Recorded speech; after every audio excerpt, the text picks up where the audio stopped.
களையப் போகிறது ஒன்றிய பாஜக அரசு. இதுதான் இன்னைக்கு நம்ம பேசக்கூடிய டாபிக். நல்லா தானே போய்கிட்டு இருக்கு பாஜக அரசு. அழகாக கூட்டணியெல்லாம் அமைச்சு எந்த பிரச்சனையும் இல்லாமல் சந்திரபாபு நாயுடு ஒரு பக்கம், நிதிஷ்குமார் ஒரு பக்கம்னு சொல்லிட்டு மோடி இடையில ஏதாவது ஒன்று பண்ணி இந்த ஆட்சியை தக்க வச்சிடணும் அப்படின்னு சொல்லிட்டு மும்முனைப்போட இந்த ஆட்சியை எப்படியோ ஒரு வாக்கில் கொண்டு போயிட்டு இருக்காங்க. எந்த பிரச்சனையும் இல்லாமத்தானே இருக்குது அப்படின்னு சொல்லிட்டு நீங்கள் நினச்சிட்டு இருக்கீங்க. ஆனால் அது உண்மை கிடையாது.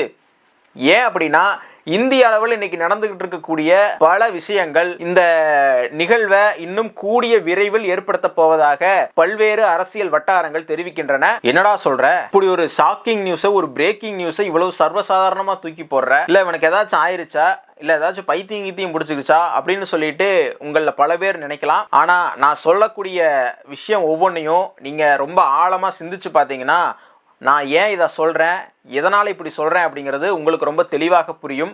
இந்த வீடியோவை முழுக்க மிஸ் பண்ணாமல் பாருங்கள். அப்போ தான் நான் என்ன சொல்ல வரேன் அப்படிங்கிறது உங்களுக்கு முழுசாக தெரியும். இது வரைக்கும் நம்ம டிஸ்டாக் சேனலை சப்ஸ்கிரைப் பண்ணாதவங்க நம்ம சேனலை சப்ஸ்கிரைப் பண்ணிக்கோங்க. உங்களுடைய ஆதரவுகளை தொடர்ச்சியாக டிஸ்டாக் சேனலுக்கு தாங்க. இப்போ நம்ம வீடியோக்குள்ளே போகலாம்.